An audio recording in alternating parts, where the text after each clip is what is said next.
The redemption of Anakin Skywalker at the end of the Galactic Civil War represents one of the saga's most pivotal moments.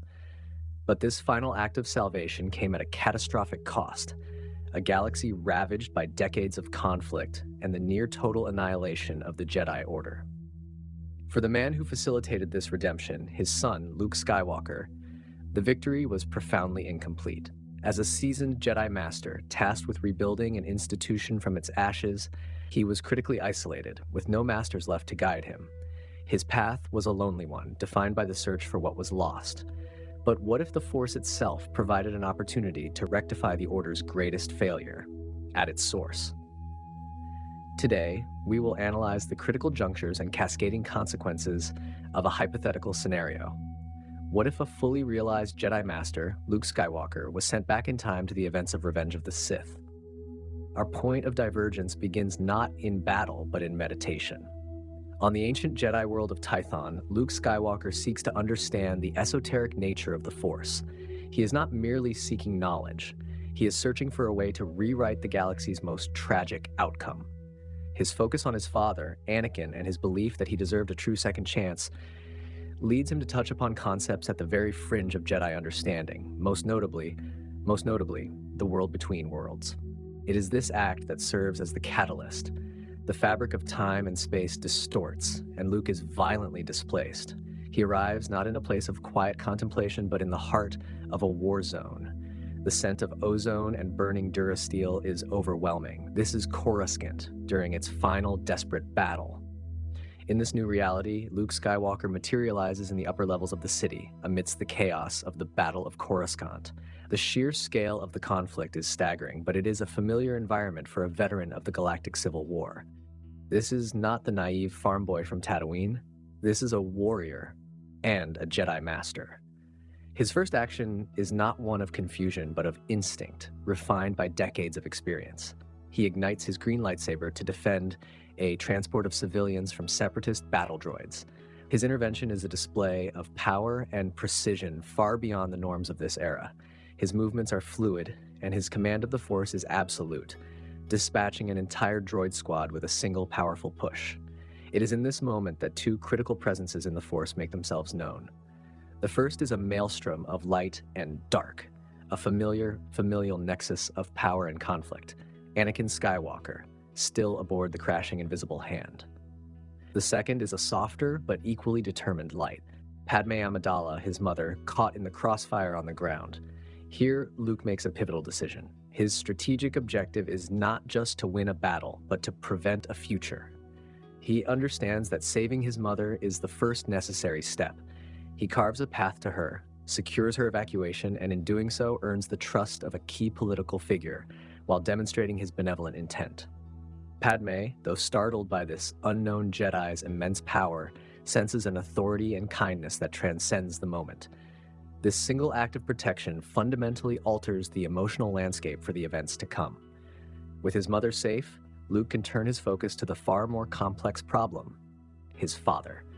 After Anakin's heroic crash landing of the Invisible Hand, Luke seeks him out. The reunion is a paradox made manifest in the Force.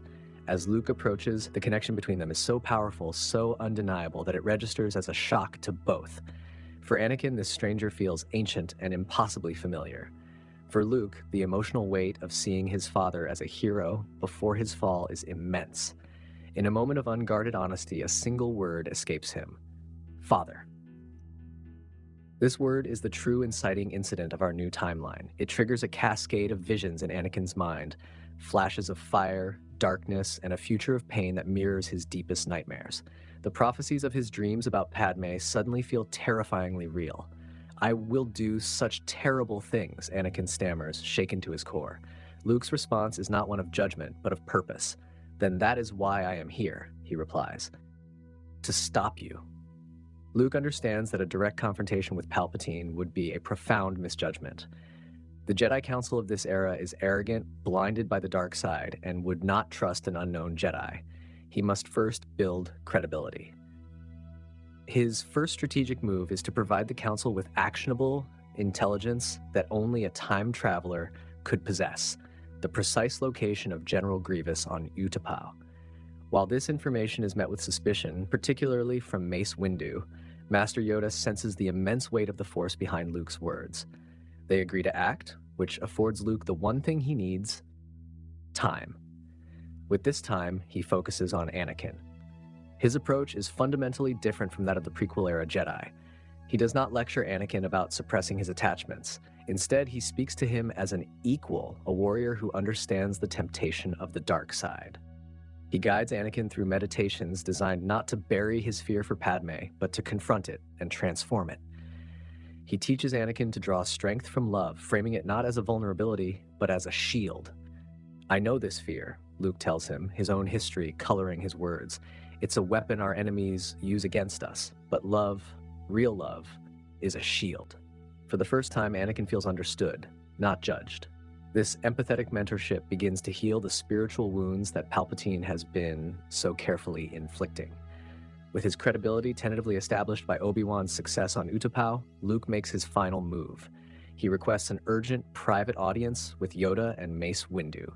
There, he lays the full truth bare. He speaks of Darth Sidious, the inhibitor chips, Order 66, the Empire, and Anakin's fall. The details are too specific, too horrific to be dismissed. The Force itself screams confirmation around them. This revelation shatters the Council's complacency. It is a catastrophic lack of awareness, now laid bare, and they are forced to see the truth that had been hiding in plain sight.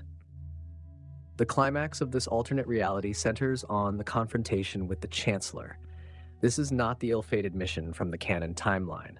Instead, it is a unified and informed force of the Jedi High Council, including Yoda and Mace Windu, marching on Palpatine's office. At their side are two Skywalkers, an Anakin whose faith has been reaffirmed, and a Luke who is there to see the mission through. Palpatine's surprise turns to a snarl of pure hatred. He had not anticipated this. The unified power of the light, unclouded by doubt, is overwhelming. The battle is still cataclysmic, but its outcome is never in question. Palpatine is not facing a conflicted council and a vulnerable Anakin. He is facing the full prepared might of the Jedi Order.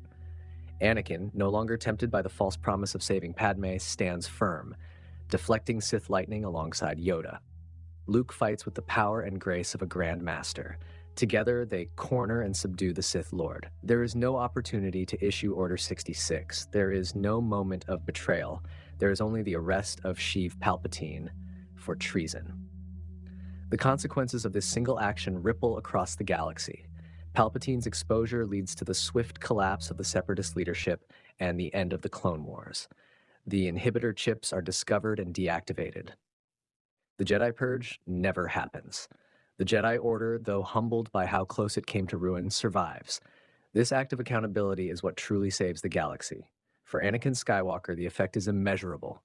He faced his demons and, with guidance, conquered them. He is the undisputed hero of the Republic.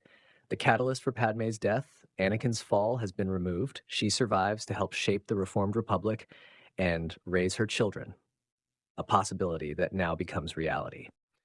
As a new era of peace begins, Luke feels the Force calling him home. His task is complete. The paradox is resolved. He shares a final silent look with the family he never had. Anakin, holding his infant children, Luke and Leia, places a hand on his future son's shoulder. "Thank you," he says with a gratitude that transcends time. Luke smiles, a single tear falling. "You did it, Father. You brought balance to the Force." With that, he fades back through the world between worlds, leaving behind a corrected timeline, a family made whole, and a galaxy saved from itself.